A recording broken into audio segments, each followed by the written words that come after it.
UB Channel, enteng berisi jagat.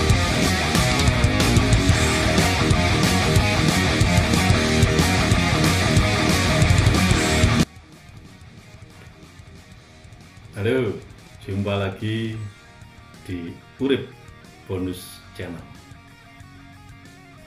Semoga pada malam hari ini kita senantiasa mendapat barokah dari Tuhan Yang Maha Esa, mendapatkan kesehatan, kesejahteraan, dan kebahagiaan sekeluarga. Amin. Dan jangan lupa tetap ngedabrus. Ngedabrus bersama Urip Bonus Channel.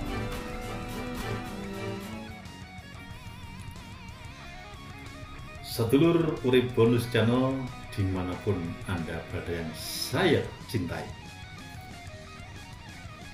Pilkada serentak di seluruh negeri ini yang bakal diselenggarakan pada tanggal 27 November 2024 mendatang. Gemanya semakin panas. Tepatnya sejak dibukanya penjaringan parpol membuka lowongan untuk menjadi bupati di daerahnya masing-masing, para calon-calon pemimpin daerah itu sudah berlomba ke sana kemari. Polai ngalor itu. Nah, saat ini tahapannya sudah setelah melalui pendaftaran, mengambil formulir dan mengembalikan. Nah, ini tahapannya para calon bupati ini sudah menuju melesat ke Jakarta, tepatnya di DPP, mengadakan lobby. Karena apa? Keberangkatan bupati ini menurut Undang-Undang Pasal 7 Ayat 2 dalam Undang-Undang Pilkada Nomor 10 Tahun 2026. Syarat-syarat untuk menjadi calon gubernur dan wakil gubernur, wali kota dan wali kota, serta bupati dan wakil bupati ada 19 item. Jadi mulai item 1 sampai 19 bagi siapapun yang mendaftar ingin jadi bupati harus dipenuhi.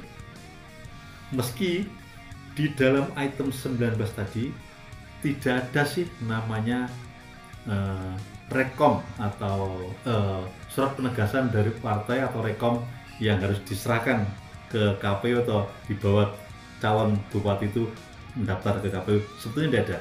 Namun sesuai pasal 59 ayat 1 Undang-Undang Nomor 32 Tahun 2004 menyebutkan peserta pemilihan kepala daerah dan wakil kepala daerah adalah pasangan calon yang diusulkan oleh partai politik atau gabungan partai politik.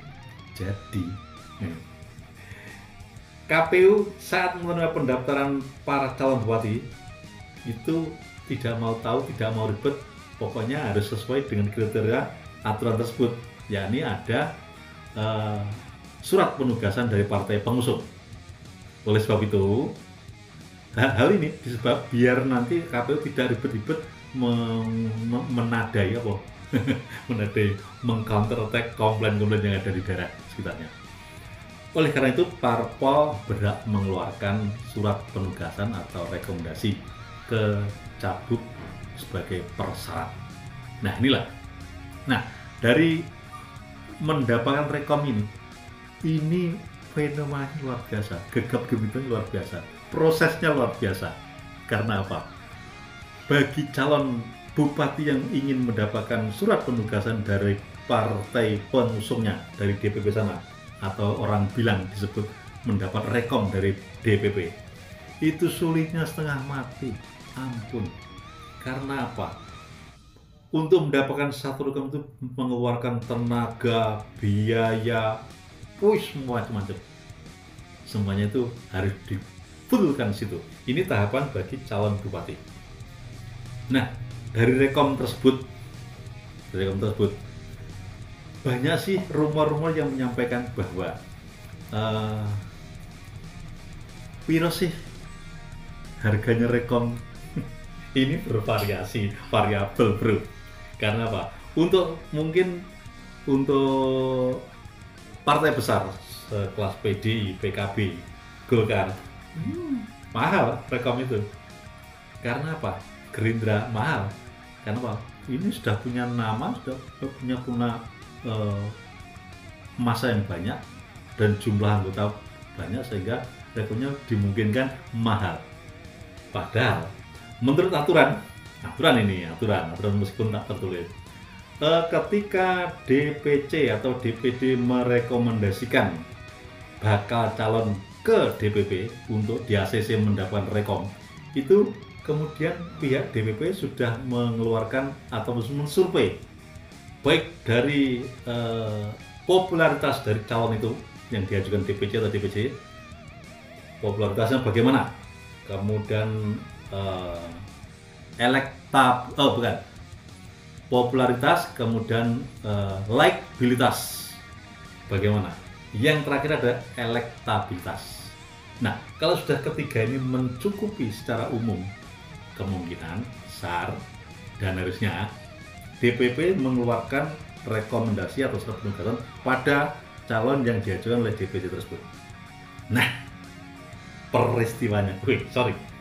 permasalahannya ketika DPC atau DPD sudah merekom dan meluluskan ke DPP, di DPC, DPD clear, namun di DPP ditolak. Iki sing membahayakan. Karena apa? DPP juga punya kepentingan selain kepentingan hasil survei tadi secara general, tapi juga ada titipan-titipan dari pihak-pihak lain yang berkepentingan. Pragmatis sekali ini, pragmatis. Nah, dari sinilah makanya untuk DPC dan DPD yang sudah merekom ojo kesusu ACC, jangan kesusu menjanjikan pada calon itu bahwa itu clear rekomnya. Oke, ini clear dur gak lebih jar. Kasihan, Pak. Ini sering terjadi di beberapa partai. Tahun-tahun yang lalu saya amati ada terjadi di Partai Golkar, karena Partai Golkar ini menyatakan partai modern yang mengeluarkan rekom dari DPD daerah atau DPC setempat. Namun kenyataannya kadang ada pro kontra, setelah dari daerah, dari DPD ditolak. Makanya sedulur, terutama bagi ketua DPC dan DPD, mohon hati-hati, ojo kesusu dhisik ya. itulah. Dan berikutnya, mahalnya harga Rekom sampai miliaran tersebut.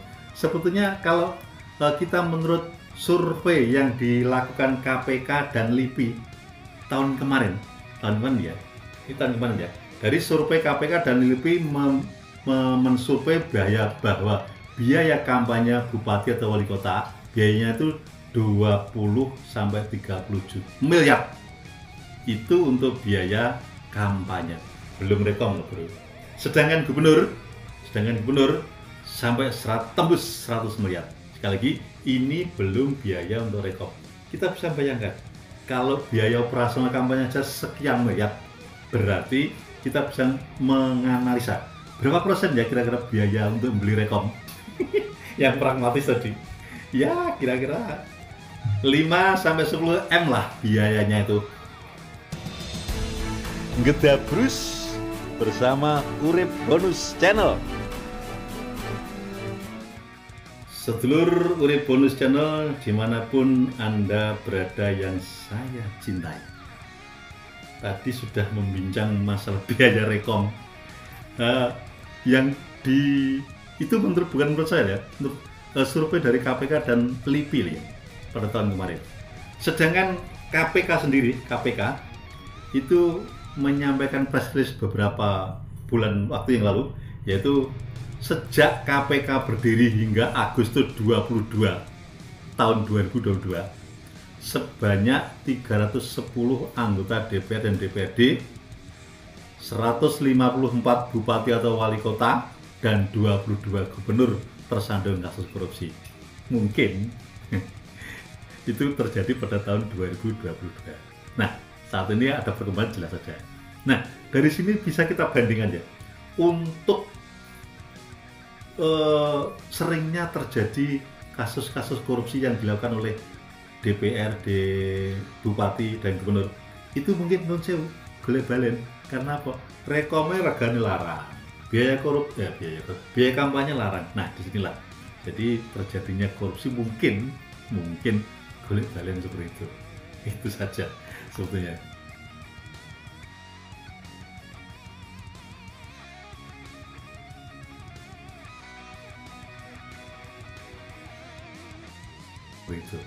Itu saja sebetulnya. Baik, sedulur Urip Bonus Channel dimanapun Anda berada yang saya cintai. Plus minus tahapan rekom sudah mulai ini saat ini. Dan di Nganjuk sini ada beberapa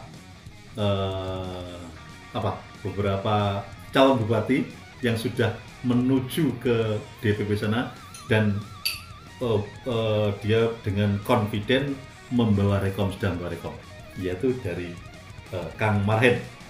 Dia sudah menyampaikan saya membaca dalam berita-berita online itu Kang Marhen sudah membawa rekom dari DPP PDIP. Salut. Kemudian bagaimana yang lain seperti Mas Tri Hendi yang akan berangkat dari Demokrat. Nah ini kita tunggu. Kalau mencari rekom dari Demokrat mungkin tidak sesulit mencari di PDI. Karena apa? Di PDI di Nganjuk ini ada 13 kursi. Oh iya, ingat pilkada tahun ini KPU menggunakan acuan tahun 2019-2024. Jadi yang dipakai acuannya untuk pilkada tahun ini KPU Nganjuk tidak menggunakan hasil pemilu saat ini yang 2024 bukan, karena masih belum dilantik ini ya. Nah dari situ makanya kalau PDI akan berangkat sendiri karena mempunyai kursi 13 kursi, sedangkan PKB yang banyak dilamar banyak calon ini ada 9 kursi. Kemudian kembali lagi Mas Triandi tadi, Mas Triandi akan diusung oleh Partai Demokrat yang mempunyai hanya 3 kursi. Sehingga ini secara politis lemah karena apa? Harus bergandengan berkolaborasi dengan minimal 2 partai, entah dari Gerindra atau dari Hanura, karena masing-masing ini 6 kursi 12 tambah 3 sudah cukup 15. Untuk mengusung calon bupati mentargetkan minimal 10 kursi atau 20% dari kursi yang ada. Nah dari sinilah makanya untuk Mas Triandi ini karena dia mempunyai yang mengusung tuh Demokrat 3 kursi, dia harus berkolaborasi dengan yang lain. Begitu juga dengan yang lain, dengan PKB atau yang punya 9 atau Golkar yang hanya punya 4. Ini harus kalau memberangkatkan calon bupati pemimpinnya harus berkolaborasi, berkoalisi maksudnya. Ya. Selain Mas Triandi, katanya sih ada Bunda Ita, istri mantan Bupati Nganjuk Taufik Roman. Ini katanya sih mau berangkat lewat Nasdem, entah koalisi dengan apa, saya belum tahu, belum jelas.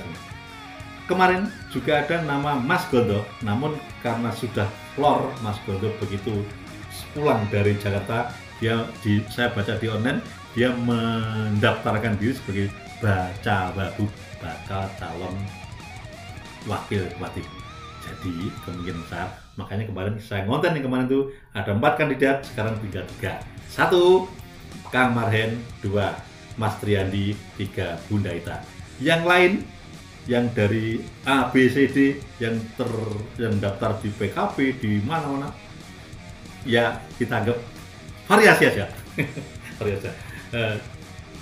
Baik, sedulur bonus channel dimanapun Anda berada, perkembangan demi perkembangan step by step pilkada ini akan kita kawal terus ala Urip Bonus.